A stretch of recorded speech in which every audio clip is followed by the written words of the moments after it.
Ih, kapan lah berhenti hujannya ya? Dingin kali ya. Iya kan, dingin kan. Mana nggak bawa jaket lagi kan? Itulah. Bentar, bentar. Antum tengok deh si Abdul. Ngapain dia ya? Kayak lagi ada masalah aja temen gitu. Iya ya. Apa kita samperin aja sekaligus kita tanya. Mana Iyalah. tahu ada yang bisa kita bantu. Yalah, anak pun jadi pesanan apa yang sedang dia pikirkan nih.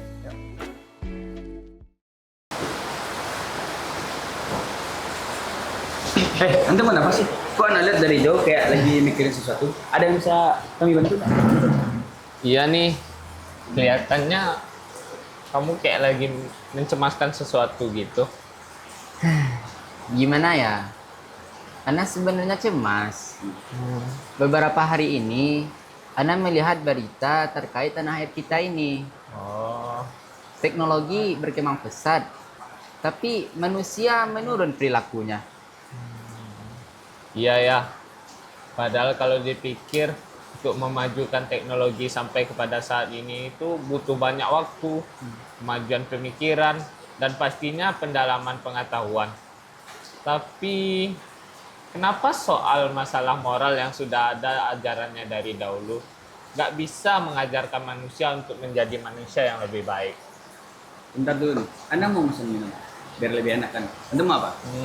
Bener. Ana mau latih aja deh. Latte. Antum? Ana alpukat, kan antum traktir kan? Aman. Siap. Ana tuh sedih aja. Belum lama ini Ana melihat berita dari mading-mading terkait seorang anak yang membunuh orang tuanya, menyiksa orang tuanya, bahkan memperlakukan orang tuanya itu seperti pembantu. Bahkan ya, belakangan ini Anda mendengar berita terkait pelecehan seksual yang terjadi di antara murid dan gurunya. Anda bingung, kok bisa ya di pondok terjadi hal seperti itu? Padahal kita di pondok diajarkan soal agama yang lebih mendalam daripada sekolah umum lainnya. Inna lillahi wa inna ilaihi rajiun. Udah rusak banget ya manusia sekarang. Semoga kita dijauhkan dari hal-hal yang kayak gitu. Amin ya Allah. Anak pikir tuh ya, kalau anak-anak pondok itu yang sudah belajar agama, pasti hidupnya penuh dengan ketaatan.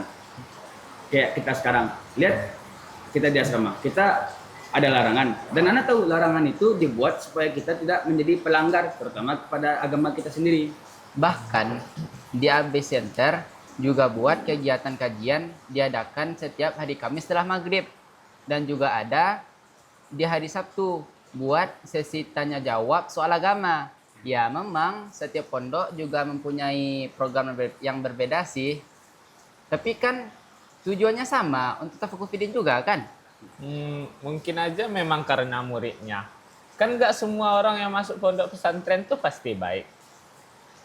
Contohnya ada loh orang tua yang memasukkan anaknya ke pesantren karena melihat anaknya itu bandel banget.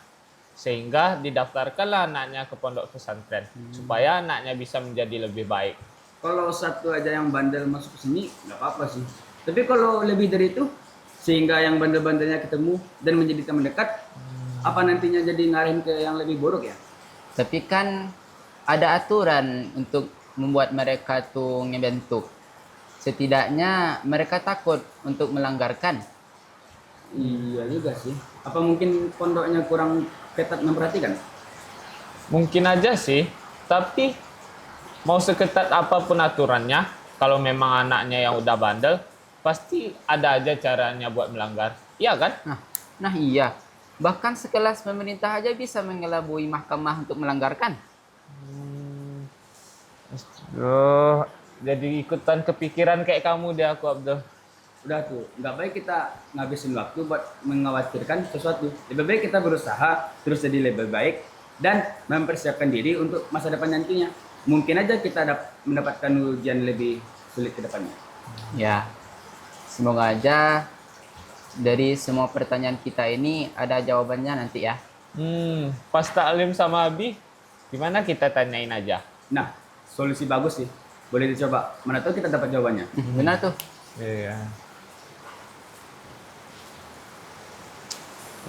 Jadi ya nanti yang nemuin Nabi gimana atau kapan? Pesanannya Ya Bu. Kasih Bu. Makasih Bu. ya. Macam yang mana, Bu? Ini, Bu. Nah, ini Siap, Bu. Ya. Biar aku aja nanti yang nanyain ke Abi. Sekarang hari Kamis kan? Oh iya, Kamis. Pas Oh, pas kali nih. Kak 5 Bi. Ya, pas sama Bi. Di Malang.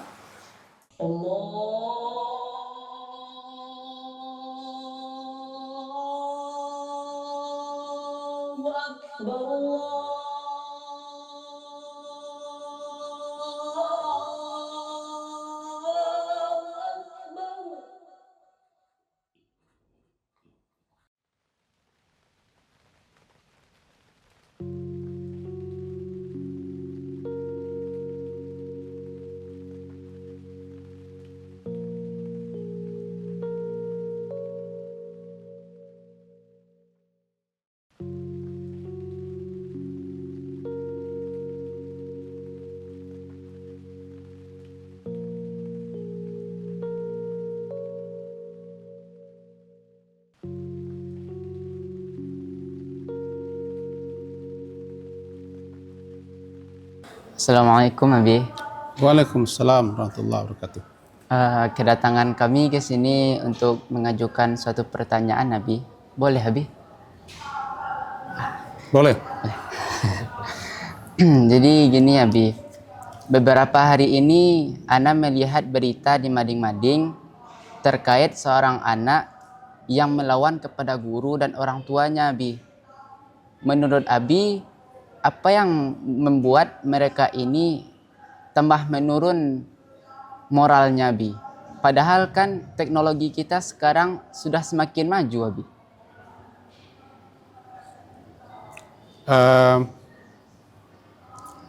Gara-gara lingkungannya, keluarganya, teman-temannya. Kalau lingkungannya baik, teman-temannya baik, dan di mana dia berada baik, maka dia akan baik. Yang pertama adalah keluarga. Kalau keluarganya tidak ada mengajari dan melaksanakan akhlak atau adab, maka anak meniru. Jika dia bersama teman-temannya yang juga tidak beradab, dia akan meniru. Begitu juga lingkungan. Dan itu seseorang ya sesuai adalah dengan temannya. Kadang-kadang dia bisa mensesuaikan dengan temannya masalah agama lagi. Jadi kenapa akhir-akhir ini banyak yang melawan, menentang, bahkan ada yang memukuli gurunya. Ya, Abi. Yang kena itu bukan ilmunya, adabnya yang kena. Dan ada lagi, adab itu bukan teori, tapi pelaksanaan.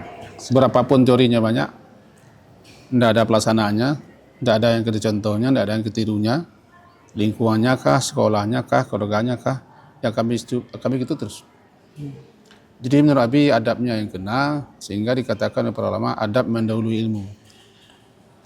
Tidak akan dapat keberkahan ilmu tanpa adab. Maka itulah dia adab-adab murid kepada guru, adab kepada teman, adab kepada sesama besar, adab kepada orang tua, banyak lagi adab-adab. Kira begitu. Izin Bi, Ya, boleh Abi menceritakan tentang 5 tahun Abi Center ini berdiri Bi? semenjak awal. Boleh Bi? Habis waktu nak. Singkat aja. Singkat. Sebelumnya Abi sudah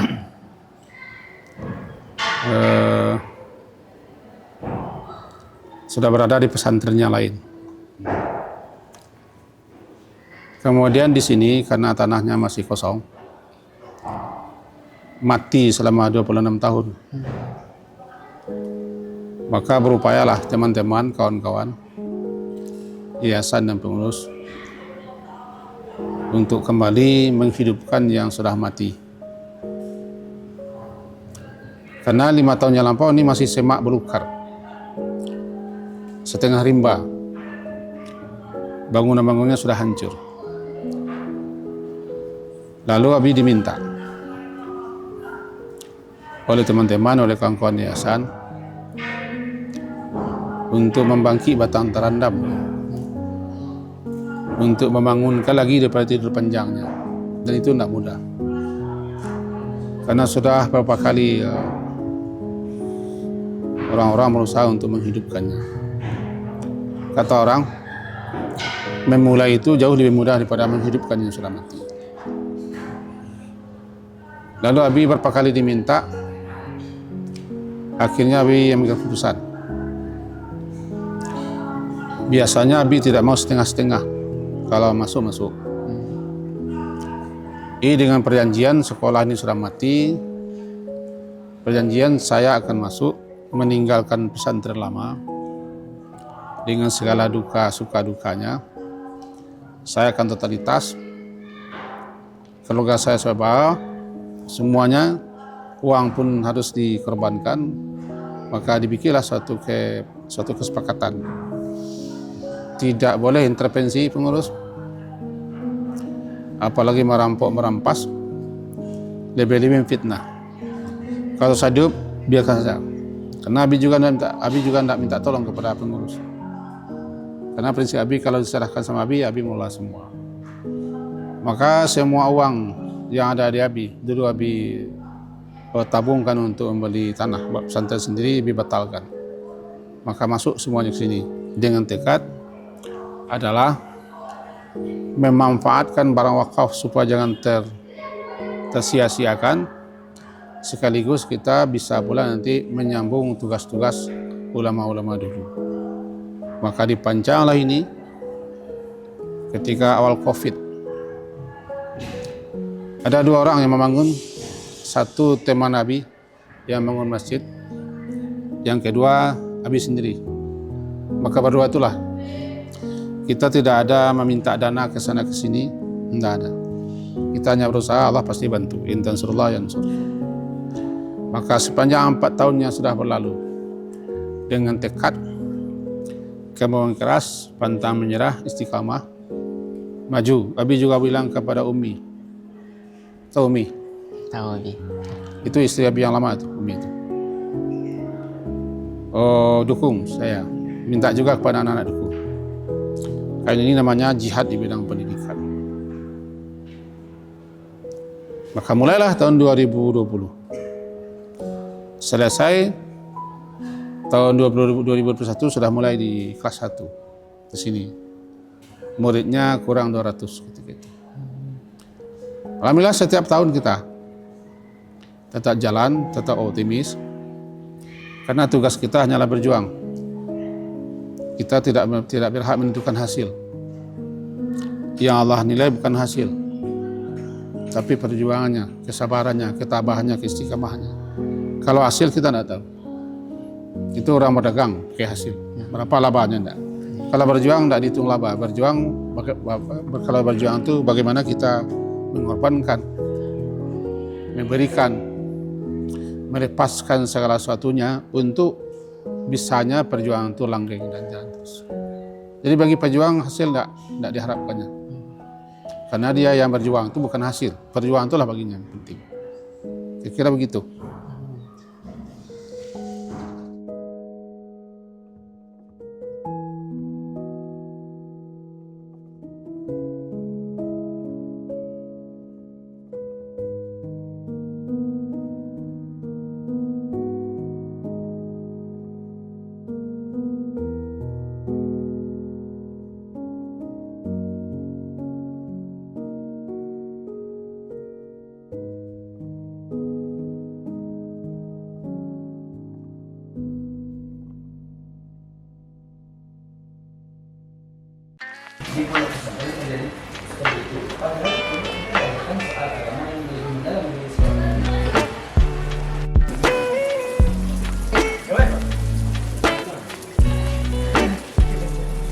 Oh nanti Kalau modelnya ketemu menjadi teman dekat, apa nantinya jadi ngarai?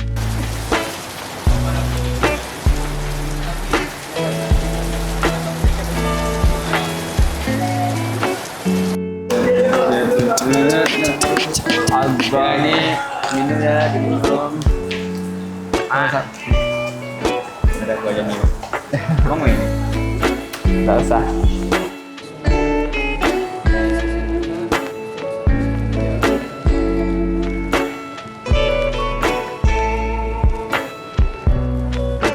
aturannya. Kalau memang dia anak yang bandel, pasti ada aja caranya buat nakal.